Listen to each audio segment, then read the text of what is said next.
¿Cómo les va? Yo soy el doctor Guido Bergman y me acompaña el doctor Pablo Rodríguez, amigo y jefe del área de hipertensión arterial del Instituto Cardiovascular de Buenos Aires. Vamos a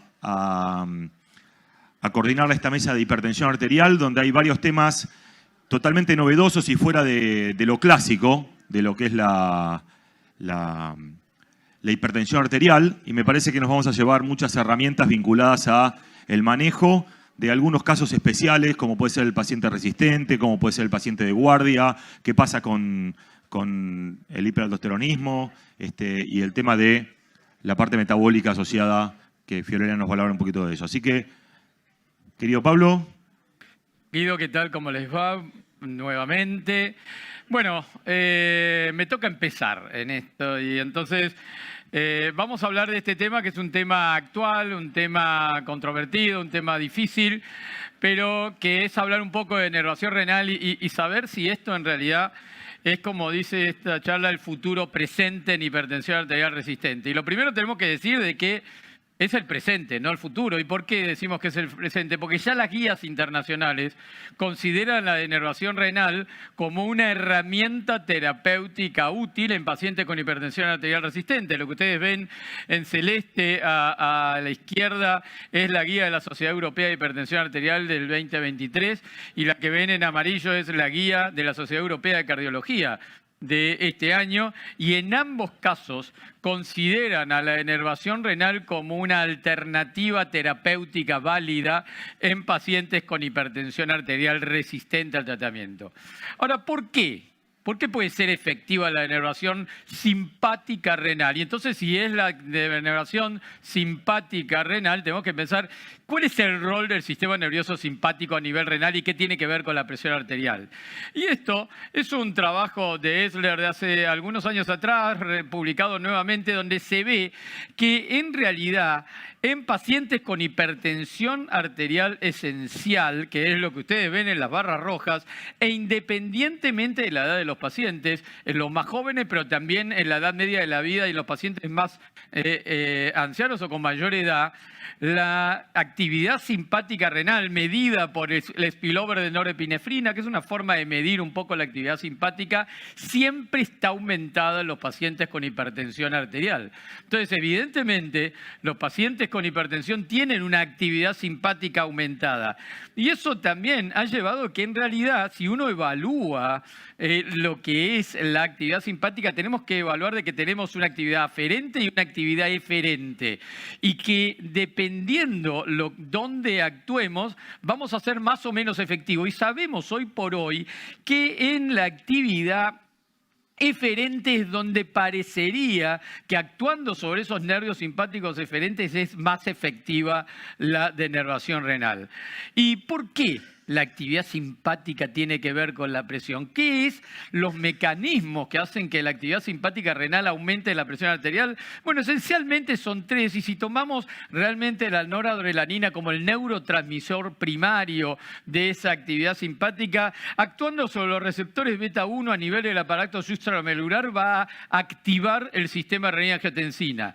Pero si actuamos sobre los receptores alfa 1 beta en los túbulos renales, vamos a tener retención de sodio, o sea, vamos a generar aumento de volumen, que es otro motivo para que aumente la presión arterial. Y por otra parte, si actuamos sobre los receptores alfa 1A en los vasos renales, vamos a reducir el flujo sanguíneo renal. Y eso, todos esos mecanismos generan a través de mecanismos fisiopatológicos renales un aumento de la presión arterial. Por eso es que si nosotros inhibimos esto, es lógico pensar de que nos va a bajar la presión arterial. Ahora, esos nervios renales que tenemos que ablacionar de alguna manera, porque ¿qué es finalmente una denervación renal? Es una ablación de los nervios renales a nivel del árbol vascular renal.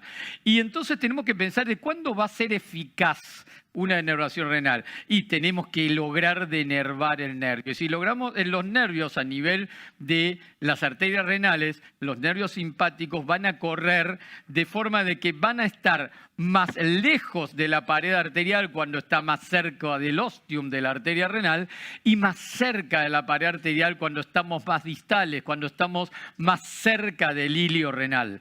Por ende, lo primero que tenemos que saber es que si vamos a hacer una denervación renal y queremos que esa denervación renal sea eficaz, tenemos que hacerlo de distal a proximal, algo que no sabíamos al comienzo y por eso probablemente algunas primeras denervaciones renales no eran tan eficaces porque en realidad lo que hacíamos era denervar de proximal a distal, hacíamos exactamente al revés. Y fíjense que acá lo pueden ver, que si yo hago la denervación bien distal a nivel de las ramas de la arteria renal, incluso el spillover de norepinefrina, nuevamente como les digo, una forma de medir la actividad simpática renal, disminuye mucho más que si lo hago a nivel ostial. Entonces, ya sabemos de que tenemos que denervar a ese nivel. Y tan importante es esto que recientemente se publicaron estos datos, que es el primer estudio que comparó la denervación hecha a nivel distal con respecto a la hecha a nivel proximal. Y lo que vemos que a nivel distal, luego de 12 meses, logra un descenso mayor de la presión arterial, pero por otra parte, para los hemodinamistas esto es mucho más importante. ¿Por qué? Porque va a tener menos número de ablaciones para ser eficaz, porque va a tener menos tiempo de catéter, porque va a tener menos uso de sustancia de contraste y porque el tiempo del procedimiento es mucho menor. Entonces, desde el punto de vista técnico, hacer una denervación renal de distal a proximal también es favorable. Entonces, ya hemos aprendido algo. Tenemos que hacer una denervación renal eficaz. ¿Y es eficaz la denervación renal? Bueno, algunos estudios ya más recientes, con los catéteres más recientes, nos muestran que evidentemente así lo es. Y el que ustedes ven a la izquierda es la denervación renal por radiofrecuencia, que es uno de los 3 métodos que tenemos de denervación renal, quizás el que más extendido está en este momento. La denervación renal por radiofrecuencia fue estudiada en pacientes con o sin tratamiento. Lo que vemos acá es el Spiral OnMed, pacientes tratados, que en la mayoría de ellos 70% con 3 o más fármacos, o sea, 70% hipertensos resistentes, y lo que ven en azul es el descenso de la presión arterial en relación al grupo Jan, un grupo simulado, donde simulábamos una denervación renal, pero no la hacíamos como grupo control. Y el grupo denervado tiene un mayor descenso de la presión arterial, tanto medido en forma ambulatoria como en el consultorio. Lo que ustedes ven a la derecha es la denervación renal por otro método, que es el ultrasonido. Y por ultrasonido los resultados son muy similares, con descensos de la presión arterial muy significativos.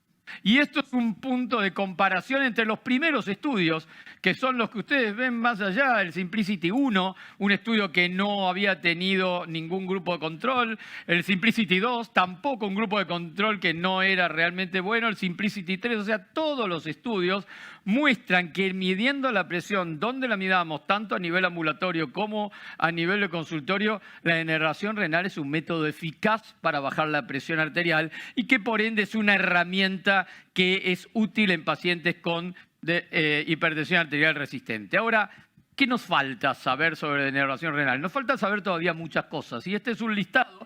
Lo que ven en rojo es lo que les voy a mostrar de que ya tenemos alguna respuesta. Identificar claramente predictores de respuesta a la denervación renal, identificar predictores clínicos de eficacia del procedimiento, comparar entre diferentes métodos, si bien ya hoy tenemos algún resultado diferente de comparación en el estudio RadioSound, resultados alejados a más de 3 años sobre eficacia y seguridad en pacientes con enfermedad renal crónica avanzada, estudios clínicos randomizados en otras poblaciones donde la actividad simpática pueda ser un factor importante en su progresión, como puede ser la enfermedad renal crónica, la fibrilación auricular o la insuficiencia cardíaca, análisis de costo-efectividad y finalmente la perspectiva del paciente.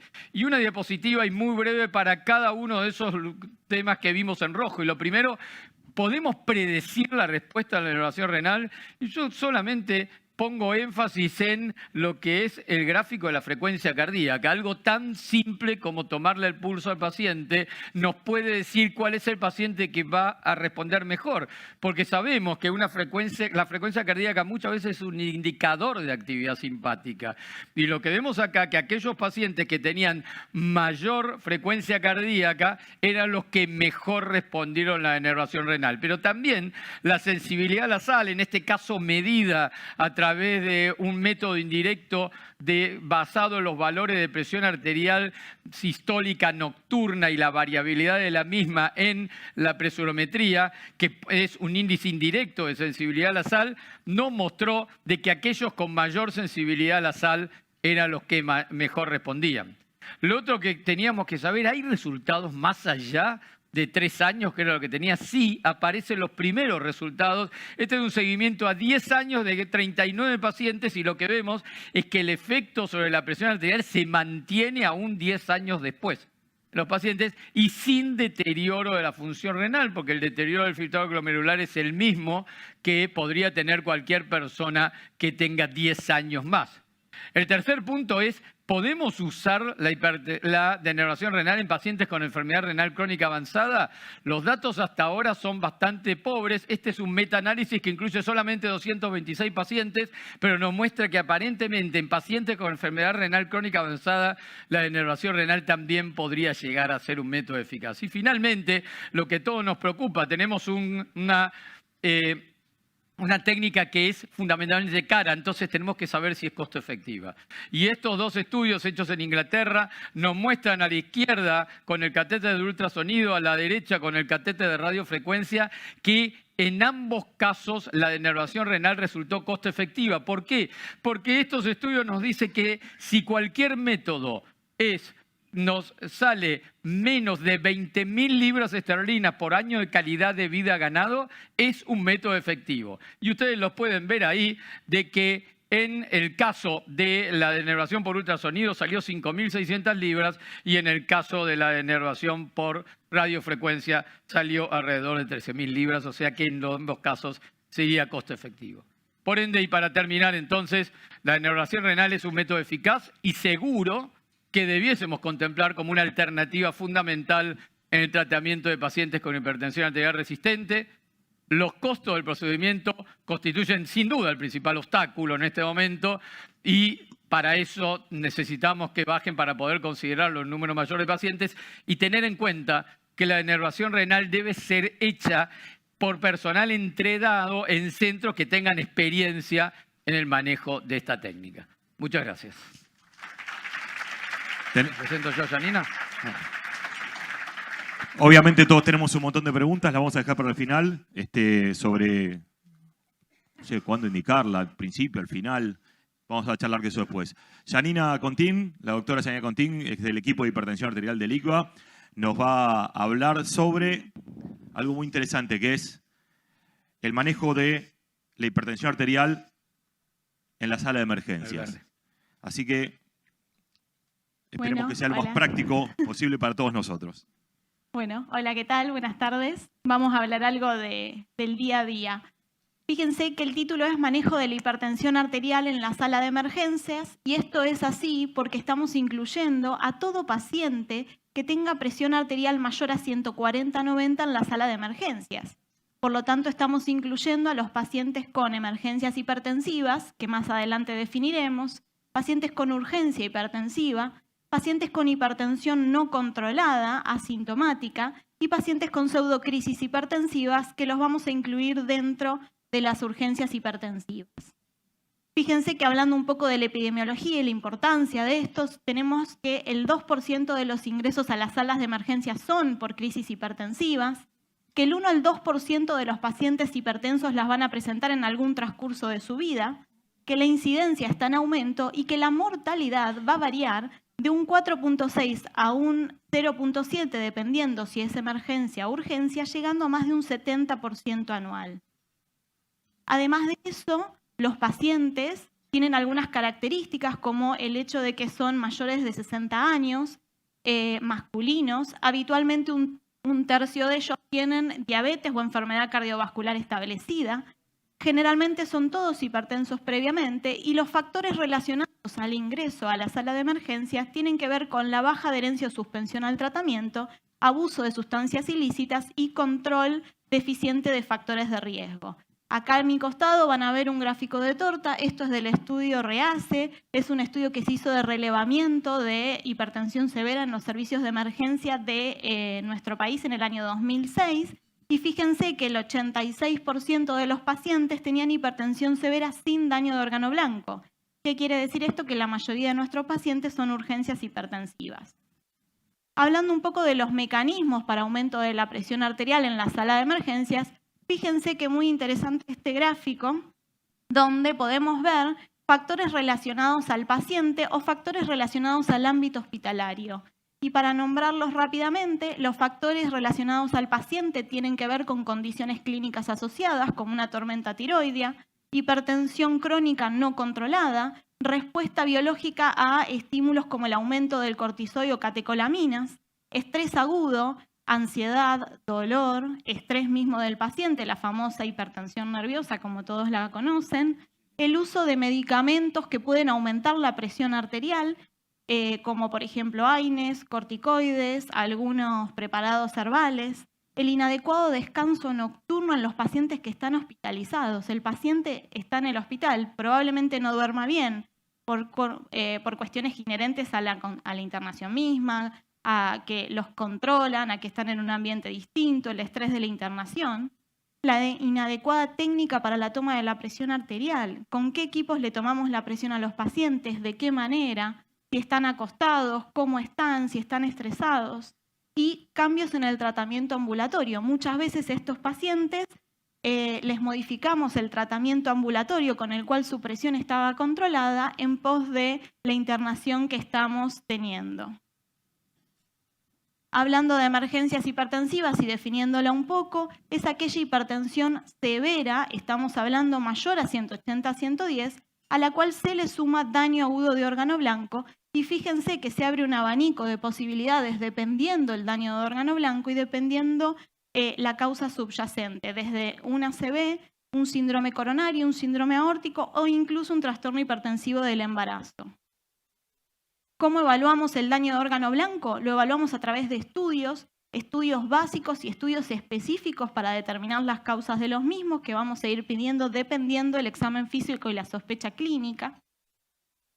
Y en base a eso tenemos este algoritmo que no vamos a detallar en horas del tiempo, pero que como ustedes ven, los distintos estudios nos van a ir permitiendo evaluar distintas posibilidades diagnósticas y no solamente vamos a considerar el tratamiento específico, sino las metas terapéuticas que vamos a utilizar. Y tengan en cuenta que este grupo de pacientes siempre suelen usar drogas endovenosas. Pasando un poco a lo que son las urgencias hipertensivas, fíjense que son pacientes de menor mortalidad, donde la presión se puede disminuir entre 24 a 48 horas, suelen ser asintomáticos o con síntomas inespecíficos. Además de eso, el tratamiento se puede hacer en la sala de emergencia sin necesariamente internarlos. Muchas veces solamente con el reposo de 30 a 60 minutos la presión arterial baja y además de eso, en caso de requerir medicación, la medicación va a ser vía oral y de acción prolongada. Hola, hola. Este es un algoritmo que propusimos en el 2021 con el doctor Rodríguez en el libro del manual de casos desafiantes en hipertensión. Y fíjense que acá lo que planteamos es una consulta inicial donde el paciente constata hipertensión severa, mayor a 180-110. A partir de ahí se hace una segunda consulta y control, si es posible hacerla, digamos, con reposo previo mejor, en donde volvemos a constatar la hipertensión severa. A partir de ahí se plantean los estudios dirigidos a la sospecha clínica que tiene el paciente. Se discriminan entre pacientes con o sin daño de órgano blanco. Obviamente con daño de órgano blanco hablamos de emergencia hipertensiva, internación en unidad cerrada, drogas endovenosas, y en aquellos pacientes sin daño de órgano blanco estaríamos hablando de urgencias hipertensivas o pseudocrisis, donde el tratamiento es vía oral y el paciente podría irse a su domicilio con pautas de alarma y luego de bajar un 20% la presión arterial. les traje este otro algoritmo que me pareció muy interesante, donde fíjense, no habla de hipertensión severa solamente, sino que habla de presión arterial elevada en el servicio de emergencias, que como este artículo es de la AJA, va a ser mayor a 130/80 porque ese es su límite de corte para el diagnóstico de hipertensión. Entonces, lo que propone este algoritmo, a priori, como primera instancia, es considerar que la presión arterial esté adecuadamente tomada, con el equipo adecuado, a partir de ahí determinar la severidad de la presión arterial, y si el aumento de la presión arterial es severo, es decir, mayor a 180/110, evaluar o no la presencia de daño de órgano blanco, a partir de ahí considerarlo una emergencia hipertensiva y tratarlo como tal en el caso que tenga daño de órgano blanco. En el caso de que no lo tenga o de que la presión arterial no esté elevada en grado severo, lo que uno debería hacer es identificar las causas subyacentes que puedan tener para el aumento de la presión arterial, que era lo que hablamos al principio, si el paciente tiene dolor, si el paciente está estresado, si el paciente es un hipertenso que no está bien controlado. Todos estos factores que hablamos al principio son los que de alguna manera nos van a llevar a evaluar bien la causa que puede haber desencadenado esta hipertensión y a partir de ahí considerar distintas alternativas. En este artículo lo que plantean es que si el paciente es un hipertenso previamente establecido, quizás no sería tan beneficioso modificar el tratamiento con el que el paciente viene. Y esto es básicamente porque quizás la adherencia del paciente no sea el mejor, quizás hizo una transgresión alimentaria, entonces quizás hay que reforzar otros aspectos antes de modificar el tratamiento. Y en otros casos en los que el paciente no es previamente un hipertenso, sí considerar iniciar el tratamiento o modificarlo en pos de evaluar el beneficio del mismo. Lo que sí planteaba es que estos pacientes tienen que tener un seguimiento estrecho y que deben ser derivados. Entonces, un poco para finalizar y redondear, ¿cuándo tendríamos que hospitalizar a los pacientes con presión arterial elevada o que no estén controlados o incluso derivarlos a un especialista? Y esto lo haríamos en aquellos pacientes donde sospecha hipertensión secundaria. Fíjense que eran los que hablábamos de condiciones clínicas, tormentas tiroideas, sospecha de feocromocitoma. Son pacientes que tenemos que sospechar causa secundaria y derivamos al especialista o lo internamos dependiendo del medio en el que estemos. Pacientes jóvenes con hipertensión grado 2-3, principalmente si son menores de 40 años con el mismo fundamento.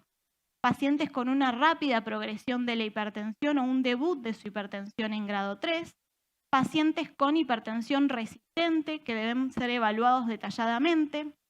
Aquellos pacientes en los que necesitamos buscar más exhaustivamente el daño de órgano blanco, aquellos que realmente el médico de cabecera considere que deberían ser evaluados y por último, los pacientes con emergencia hipertensiva. Muchas gracias. Gracias, Janina. Janina, se me ocurren muchas cosas, sobre todo porque estoy seguro que todos ustedes deben haber tenido a don José o doña Rosa en la guardia, que cuando ustedes le dijeron que tenía 180, 90, no había que hacerle nada, le dijeron ¿cómo no me va a hacer nada? Y probablemente eso en realidad ocurre todos los días y después vamos a preguntarle a Janina si hay que hacer algo o no con ello. Pero esto es un simposio de prevención y hablamos mucho de cardio-renno-metabolismo. ¿Y cuál debe ser el rol de las drogas con acciones cardio-renno-metabólicas, de las cuales ya hemos hablado un par de veces, como los agonistas GLP-1, los inhibidores SGLT2, en hipertensión arterial? ¿Tienen un rol en hipertensión arterial? Yo se lo voy a preguntar a Fiorella Chicote, que es médica del Servicio de Cardiometabolismo del Instituto, porque estoy seguro que Fiorella alguna respuesta nos va a dar. ¿Fiore? Buenas tardes a todos. Muchas gracias por estar acá. Gracias, Pablo. Bueno, ya se estuvo hablando un poco al principio de este simposio sobre estas drogas. Vamos a ver qué efecto tienen en la presión arterial. Y estamos ante una pandemia silenciosa, que es la obesidad. Por lo tanto, tenemos que empezar a pensar en la hipertensión arterial como no una entidad aislada, sino como parte de un trastorno metabólico. Fíjense los múltiples mecanismos fisiopatológicos que entrelazan estas dos entidades.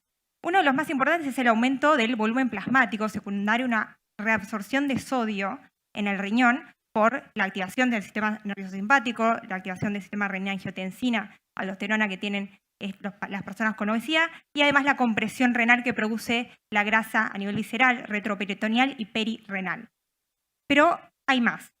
Este tejido adiposo visceral es hipertrófico, es hiperplásico y es metabólicamente activo. Produce sustancias como la leptina, TNF-alfa, que son proinflamatorias, producen inflamación sistémica local, aumentan la resistencia a la insulina y producen disfunción endotelial. Todo eso lo que hace es predisponer al aumento de la presión arterial. Por otro lado, las enterohormonas, como gastrina, GLP-1, tienen efectos natriuréticos, tienen efectos también en la función endotelial y están disminuidas, o su acción está disminuida por resistencia en los pacientes con obesidad y con diabetes. Y además, otras sustancias que están disminuidas en estos pacientes son las adipoquinas antiinflamatorias, como la adiponectina, que tienen un papel en la regulación de la expresión de los SGLT2 en el riñón. Entonces podemos ver cómo realmente es muy complejo y abarca muchos sistemas y órganos. Y como estuvimos hablando, tenemos grandes grupos de fármacos que producen beneficios a nivel cardíaco, renal y metabólico. Vamos a ver qué efectos tienen en la presión arterial, empezando por los ICGLT2. En cuanto a la evidencia, en este caso tenemos un estudio randomizado que evaluó el efecto de la dapagliflozina en la presión arterial versus placebo y en pacientes, fíjense, con diabetes tipo 2, hipertensión no controlada, en tratamiento con doble terapia, por lo menos, y evaluaron el efecto tanto en la presión ambulatoria como en la presurometría, el efecto en disminución de la presión arterial sistólica. Y lo que se observó es que la dapagliflozina tiene un efecto beneficioso significativo en la reducción de la presión arterial sistólica, tanto en la presión ambulatoria en consultorio como en la presurometría, y en la presurometría se pudo observar que esta disminución de la presión fue constante durante las 24 horas, y esta reducción, esa diferencia con el placebo, fue de aproximadamente 4 milímetros de mercurio. Con empagliflozina también tenemos otro estudio que es bastante similar en cuanto al diseño, en cuanto a la población. También podemos ver que tanto con la dosis de 10 y 25 miligramos, una reducción significativa en comparación con placebo de la presión arterial, con una presurometría a las 12 semanas de iniciado el tratamiento. Y fue aproximadamente 3,4 milímetros de mercurio con empagliflozina 10 y 4 con 25. Y estos resultados también lo podemos ver en metaanálisis, en este caso un metaanálisis que incluyó 43 estudios con empagliflozina, DAPA y canagliflozina, con un N total de 22.000 pacientes, y una reducción promedio de la presión arterial sistólica de 2,4, de la diastólica de 1,4 y una reducción promedio del peso de casi 2 kilos. Una pregunta importante, ¿qué pasa en los pacientes que parten de normotensión arterial? ¿Son seguras estas drogas? ¿Tienen mayor hipotensión arterial? Bueno, no, esto no ocurre. Lo que vemos en este estudio, que evaluó el efecto de la dapagliflozina 10 en pacientes con insuficiencia cardíaca con FEI reducida, podemos ver que, fíjense la curva de abajo, la mayor reducción de presión arterial se ve en los pacientes que parten de una presión arterial sistólica de 130. Y en cambio, en los pacientes que tienen una presión menor a 110, no hubo, la verdad, una reducción significativa. Por lo tanto, podemos decir que son seguras y que no esperaríamos una reducción de la presión arterial sistólica en estos pacientes que parten de normotensión mayor a 1 milímetro de mercurio. ¿Y cuál es el mecanismo por el cual los ICGLT2 bajan la presión arterial? El principal mecanismo es dependiente de volumen.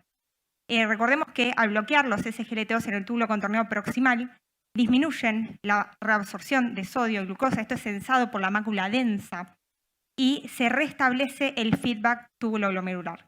Esto hace que haya una vasoconstricción de la arteriola aferente, disminuya la presión intraglomerular, disminuya el filtrado, disminuya la sobreactivación del sistema renina-angiotensina del que tanto hablamos, disminuye la presión arterial.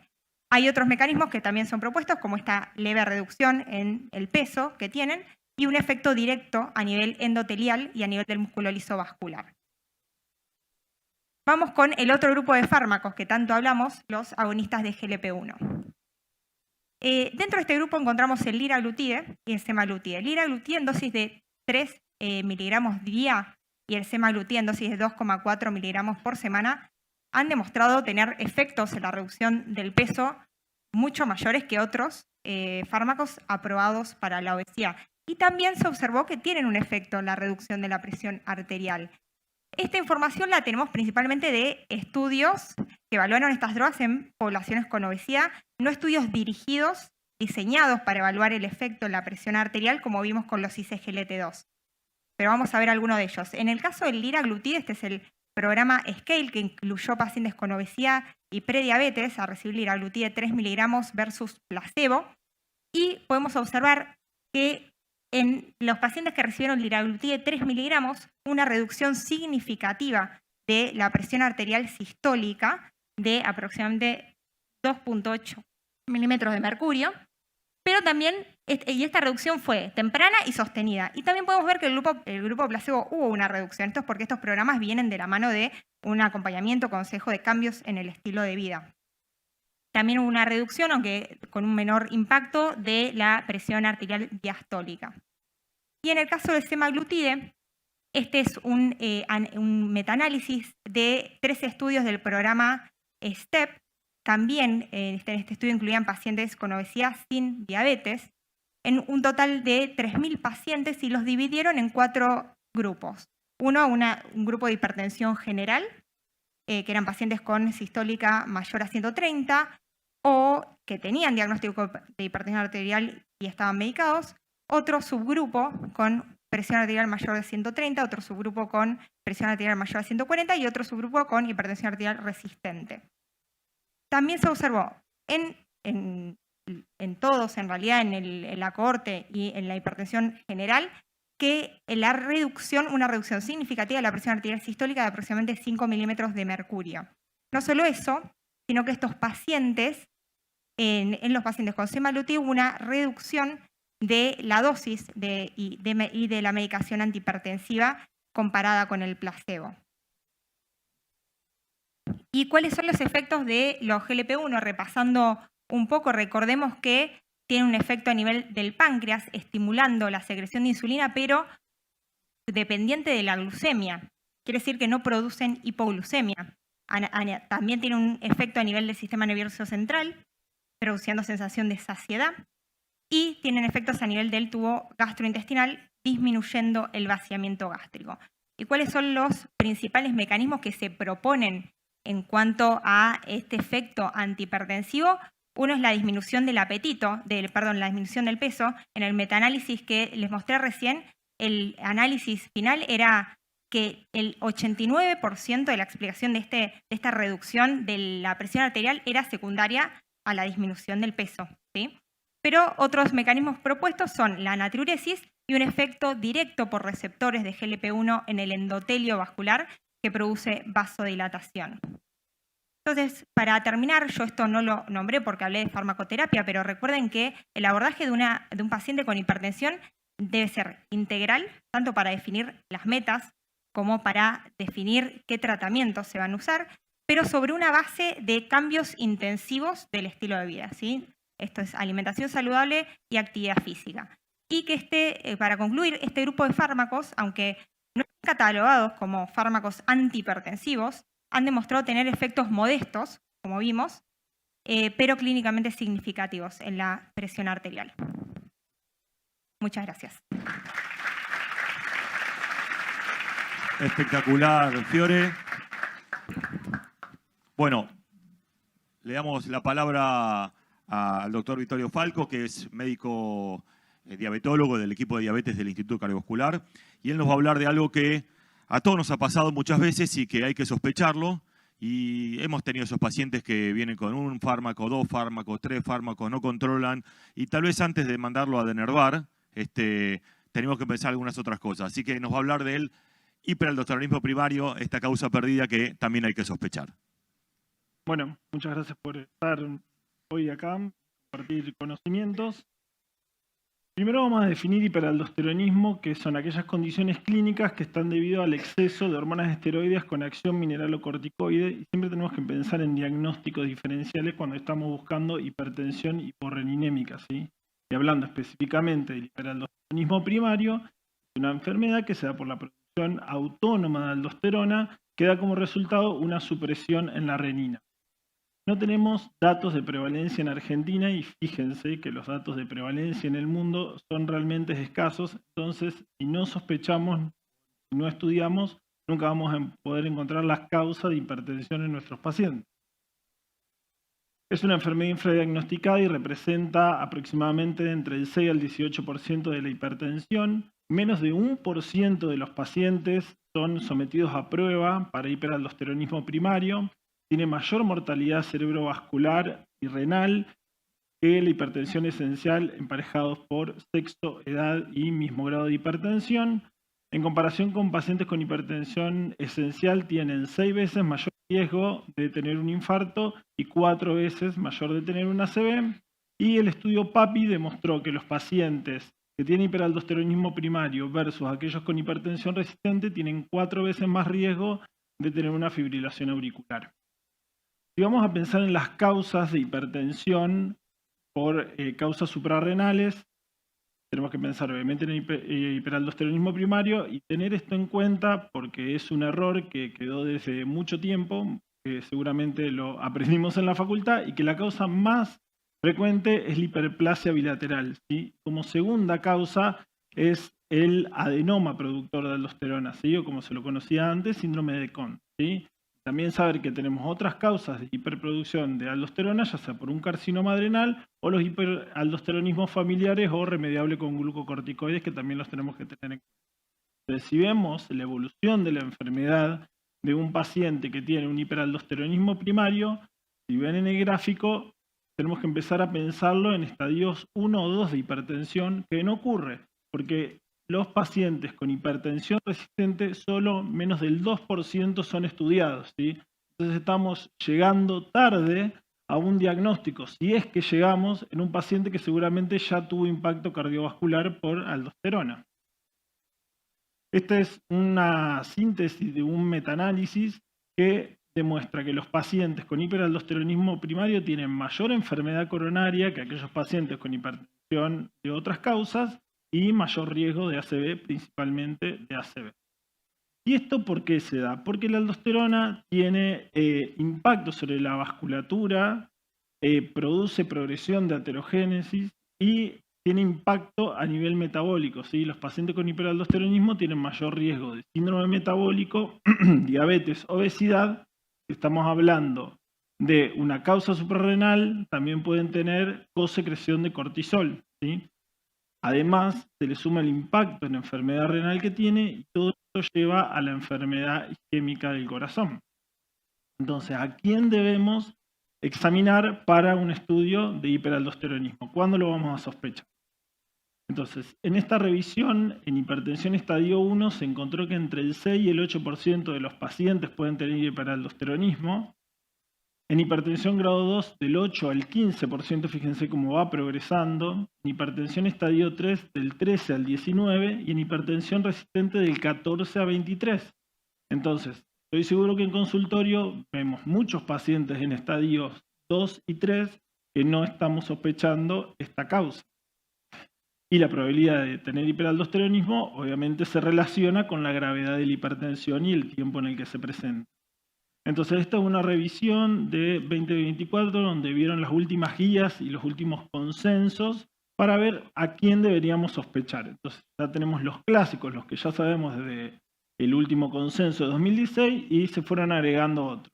Entonces, pacientes que tengan hipertensión resistente, pacientes que tengan hipertensiones más de 150-100, pacientes que tengan hipocalemia espontánea o inducidas por diuréticos, pacientes que tengan incidentaloma adrenal pero asociado a una hipertensión, pacientes que tengan hipertensión y síndrome de apnea obstructiva del sueño, pacientes que tengan historia familiar de hiperaldosteronismo o que hayan presentado una enfermedad cerebrovascular a enfermedades jóvenes, pacientes que tengan una FA que no tenga explicación o una causa clara. Y esto es lo que se agrega en esta revisión en pacientes que presenten hipertrofia del ventrículo izquierdo con disfunción diastólica, microalbuminuria y enfermedad renal, y pacientes que estén hipertensas, que estén planeando un embarazo, ¿sí? Porque el embarazo va a empeorar esto y teniendo riesgo de aborto y mayor impacto cardiovascular para la mujer cuando se embaraza.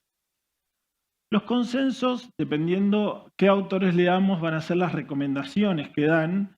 Entonces, todavía yo creo que se falta un poco de trabajo entre hipertensólogos, endocrinólogos, que saquen una guía conjunta y que con la evidencia que se fue sumando desde 2016 ahora, tener un poco de criterios un poco más claros, ¿sí? Es importante que no nos quedemos con la idea de que aquel paciente que tenga un hiperaldosteronismo primario se va a presentar con hipocalemia. Sino, fíjense en este gráfico que el 58% de los pacientes con diagnóstico de hiperaldosteronismo solo se presentaron con hipocalemia. O sea que vamos a tener en un 42% de los pacientes que no lo sospechemos. Y también es importante saber que la mayoría de los pacientes que se presentan por hipocalemia son aquellos que tienen un nódulo suprarrenal productor de aldosterona. O sea que la hiperplasia, que es la causa más frecuente, generalmente no se va a presentar por hipocalemia, entonces no la vamos a estar sospechando de esta forma. Y además de los pacientes que presenten hipocalemia, solamente el 28% van a ser secundario a un hiperaldosteronismo primario. Entonces también el mensaje sería, estudiemos la hipocalemia de nuestros pacientes hipertensos. Voy a tratar de ir rápido con el algoritmo diagnóstico que en el último tiempo se estuvo tratando de simplificar y ahora cuando tengamos nuevas guías yo creo que esto va a estar más claro, así que vamos a hacer una combinación entre lo clásico de las guías de 2016 y los que proponen ahora algunos autores. Entonces, si tenemos un paciente con renina suprimida, ¿sí? Vamos a pensar en un método de screening que es la relación aldosterona sobre actividad de renina plasmática, ¿sí? También se puede medir renina masa, pero tiene algunas complicaciones en la medición. Tratemos de hacerlo por actividad de renina plasmática.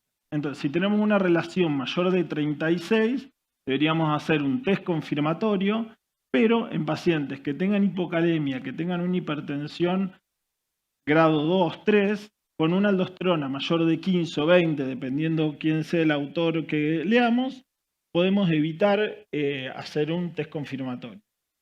Entonces, si tenemos que hacer un test confirmatorio, podemos usar test de fludrocortisona, infusión salina endovenosa, test oral de sodio o test de captopril, dependiendo las comorbilidades del paciente y la disponibilidad que tengamos en el medio donde trabajamos, y buscar la causa a través de una tomografía suprarrenal con cortes finos, tienen que ser más de 2 milímetros, tengan en cuenta esto, porque si hacen a corte grueso no pueden ver un nódulo suprarrenal. Y hacer el cateterismo en caso de que tengamos lesiones unilaterales o que sospechemos que puedan ser adenomas no funcionantes.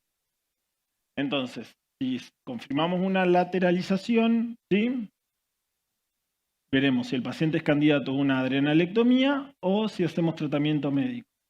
El objetivo de cualquier tratamiento, ya sea quirúrgico o tratamiento médico, va a ser prevenir la mortalidad por hiperaldosteronismo, controlar la hipertensión arterial, corrección de hipocalemia y evitar daño de órgano blanco secundario a la secreción de aldosterona. Entonces, dentro de los tratamientos médicos que tenemos disponibles hasta ahora son espironolactona y esplerenona. No hay mayor evidencia de que uno u otro tenga mayor beneficio. Por ahí espironolactona puede ser mejor para hipertensión, pero sabemos que tiene las complicaciones de que puede generar ginecomastia, difusión sexual. Tenemos la comodidad que se da una vez por día y si no podemos pensar en eplerenona, que la vamos a tener que dar por lo menos cada 12 horas y ir titulando la dosis y no tiene las reacciones adversas que les comentaba. Entonces el hiperaldosteronismo constituye la forma más prevalente de hipertensión arterial secundaria y hay que sospecharla y estudiarla. Siempre estudiar a pacientes con hipertensión grado 3, ni hablar hipertensión resistente, saber que la exposición a la aldosterona se asocia a mayor riesgo cardiovascular y un diagnóstico precoz va a ser importante para evitar las complicaciones y eventos cardiovasculares futuros en nuestros pacientes. Muchas gracias. Gracias, Vito. Si te podés quedar si querés. Voy a invitar a los disertantes y voy a aprovechar para invitar a nuestros dos panelistas, la doctora Laura Mecchia y el doctor Fabián Contreras. Ambos son médicos de la Clínica de Hipertensión Arterial del Instituto. Así que bueno, Guido, ¿qué te parece si empezamos nos ponemos en preguntones? Bien. Primera pregunta va para vos, Pablito. No, yo no quería preguntar, No, pero bueno. Bueno, piloteala. Hablamos de denervación renal, algo que yo en mi historia como cardiólogo de tantos años nunca mandé a hacerlo, tal vez equivocadamente o no.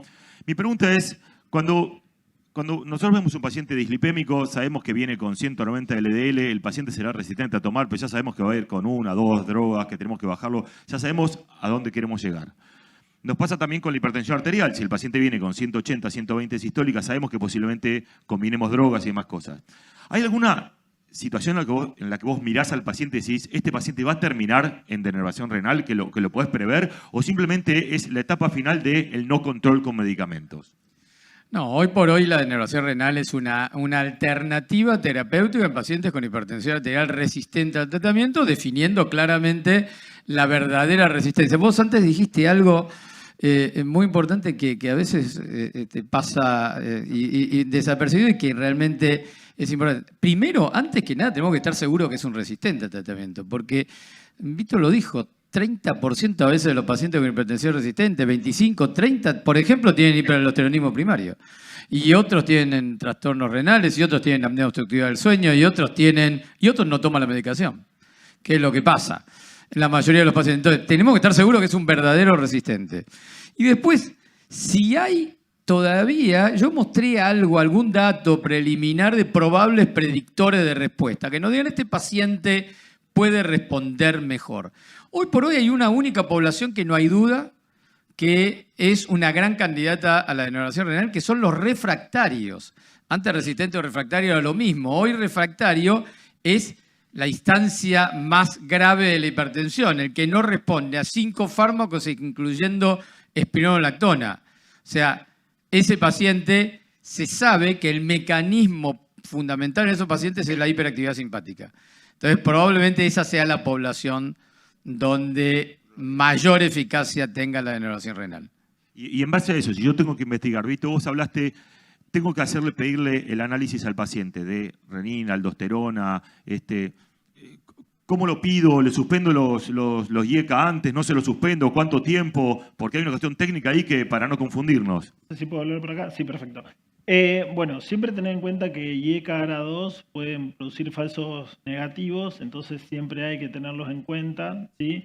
La verdad que se está tratando de simplificar, si el paciente no está con dosis tan altas, por ahí hacer un primer laboratorio y ver qué resultado nos da, porque muchas veces vamos a seguir con renina suprimida y aldosteronas altas. Entonces, si genera duda, ahí sí se puede cambiar hidralazina, doxazosina al paciente y hacer un laboratorio con otro tipo de fármacos. Pero la verdad es que la tendencia se está tratando de simplificar el estudio porque en muchos medios o los cardiólogos o el médico clínico no le cambia el tratamiento antihipertensivo y por ahí el endocrinólogo no se quiere meter en el tratamiento porque es un paciente que generalmente está con mal control. Y hay otros quienes proponen, que esto agárrenlo con pinzas porque no está en ninguna guía, es hacer tratamiento con espironolactona y ver qué respuesta tiene. Si tienen más de 20 de caída de presión arterial sistólica, sería como una alta sospecha porque ningún paciente con una hipertensión esencial va a bajar tanto con espironolactona. Pero bueno, yo nunca lo he hecho, hay quienes los están proponiendo, sobre todo en medios donde no se pueden hacer estudios. Acá quizá en Capital Federal es muy fácil, pero si estamos en una ciudad del interior, quizá no podamos hacer mediciones de ninguna de estas hormonas.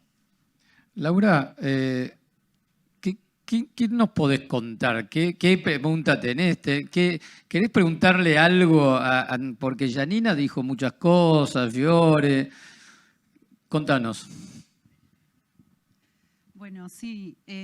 Primero, destacar la importancia, bueno, ya nos dijo que hay un 86% de las consultas que corresponden a urgencias hipertensivas, que con una simple anamnesis podemos distinguir una pseudocrisis y que tiene un tratamiento específico, como un abuso de drogas, dolor, estrés. Y con respecto al tratamiento específico de la urgencia, hablaste de 24 a 48 horas, de drogas vía oral. ¿Qué evidencia hay del tratamiento endovenoso para estos pacientes? Bien, bueno, la verdad, en cuanto a lo que es urgencias hipertensivas, el tratamiento endovenoso hoy está desaconsejado totalmente. O sea, fíjense lo importante que es distinguir a priori una urgencia de una emergencia, porque el tratamiento endovenoso en las urgencias hipertensivas ha demostrado que se asocia a mayor cantidad de eventos cardiovasculares posterior a la crisis hipertensiva.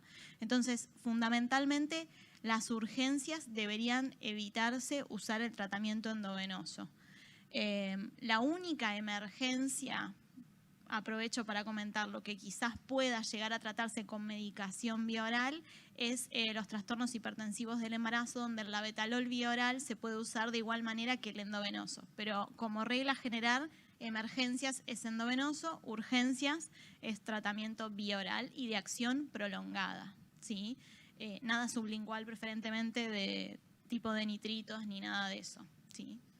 Y ya que lo nombraste, en hipertensión y embarazo, ¿utilizamos los mismos valores de Cortes? No, en trastornos hipertensivos del embarazo se considera hipertensión severa a partir de 160-100. O sea que una paciente que está embarazada y que consulta por hipertensión, y más aún si tiene síntomas de alarma, ¿no?, que pueden predecir una preeclampsia severa o una eclampsia, deberían internarse con más de 160-100. Y el tratamiento, como decía, puede ser endovenoso o vía oral.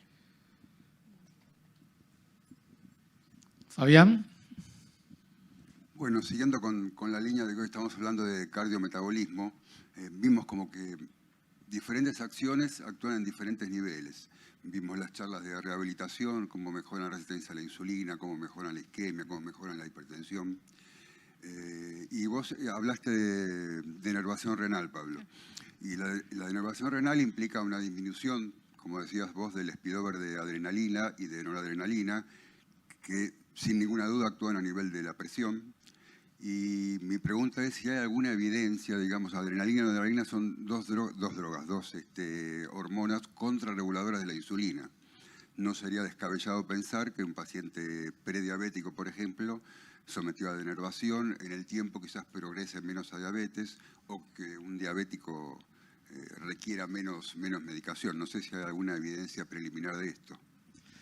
Evidencia preliminar, sí hay algún dato de distintos estudios que se ha sacado, pero no hay evidencia contundente, y justamente es una de las carencias en denervación renal, que no hay estudios clínicos randomizados en otras poblaciones donde la actividad simpática es prevalente. Ejemplo, obesidad. ¿Está?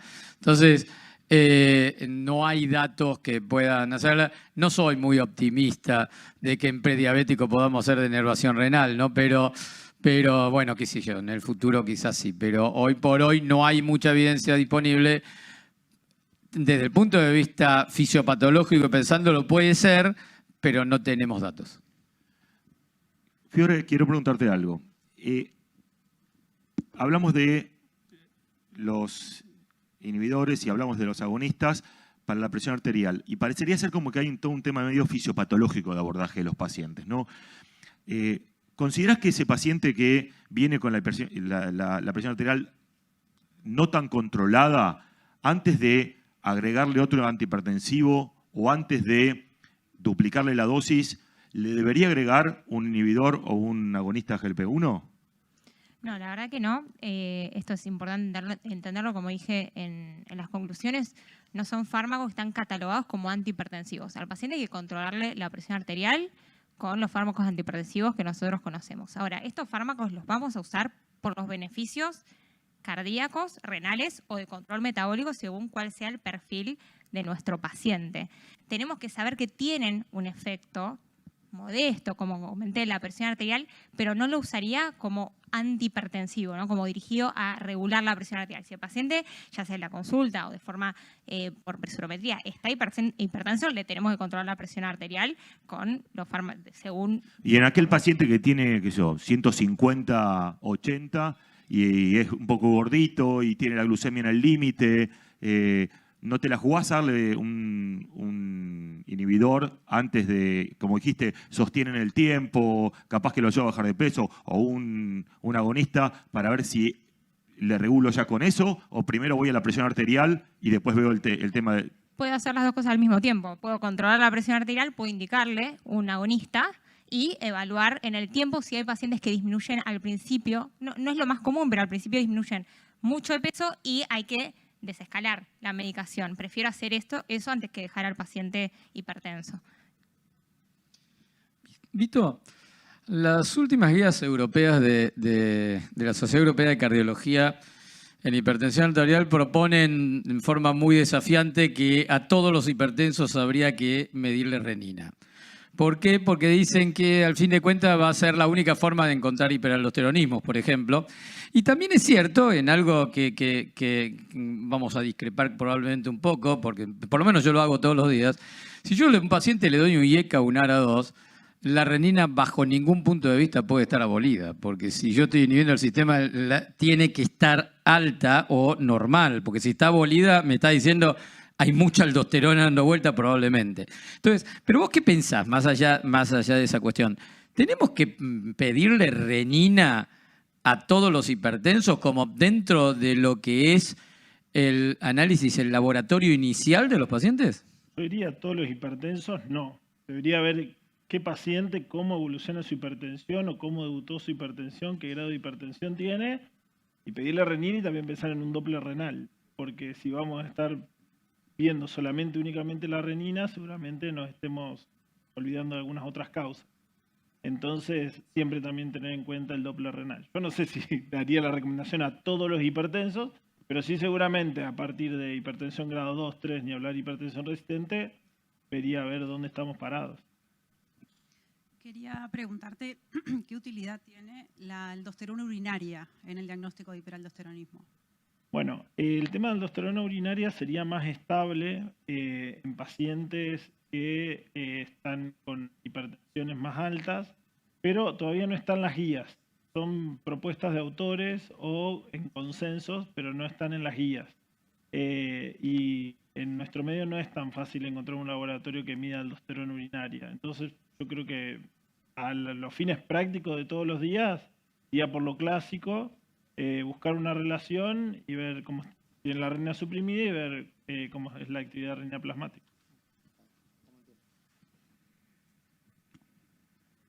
¿Qué hacemos con el paciente de la guardia que viene y quiere irse con... Porque vos dijiste, le voy a dar un medicamento, voy a ver la causa de la urgencia, voy a tratarlo con drogas de larga duración y tal vez esperando 24 o 48 horas que vaya normalizando. Pero el paciente se quiere ir de la guardia con la presión normal. O sea, ¿qué hago? ¿Cómo manejo? O sea, ¿manejo la ansiedad del paciente? ¿Le digo quédate tranquilo? ¿Le doy algo de acción más rápida para que bajar la presión arterial y de mientras le aumento, no sé, el ARA2? O sea, ¿cómo manejo ese momento? Sí, yo creo que hay varias ansiedades en la guardia. Está la ansiedad del personal de salud y la ansiedad del paciente / familia del paciente. Primero lo que hay que hacer es, si estamos frente a una urgencia hipertensiva, que es la mayoría de nuestros pacientes, entender que el paciente no tengo que bajarle la presión a 120, 70 para que se vaya a la casa. Transmitírselo al paciente, explicarle esto tanto al paciente como a la familia y quizás tener la paciencia suficiente para esperarlo e ir acompañándolo en el descenso. Pero en general con un 20% del descenso de la presión se podría mandar ambulatoriamente. Si lo puedo citar a un control en 48, 72 horas con algún profesional, eso sería ideal. Lo mismo en la misma guardia también es una herramienta muy útil. Más que nada para que el paciente tenga como esa red de seguridad de decir, bueno, listo, me bajaron la presión, pero no quedé, digamos, a libre albedrío a ver qué hago, sino que va con una consulta dirigida. Yo creo que esas son estrategias que son fundamentales para hacer, que a veces en el trajín de la guardia obviamente son más difíciles de llevar a la práctica, pero bueno, eso sería lo ideal, ¿no? Que el paciente tenga la tranquilidad de que la presión de a poco va a ir bajando, que obviamente si eso no pasa, se verá qué acciones se toman, pero que sí se vaya con un control como para ya ir más dirigido.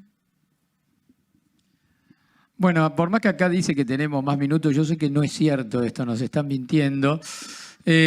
Porque aparte tengo al doctor Rey y al doctor Mendoza que están muy apurados por venir acá al último módulo, que es el módulo de dislipemias. Les agradezco a todos los disertantes, a los panelistas y por supuesto, por sobre todas las cosas a ustedes. Guido, Gracias, como siempre, un placer. Como siempre.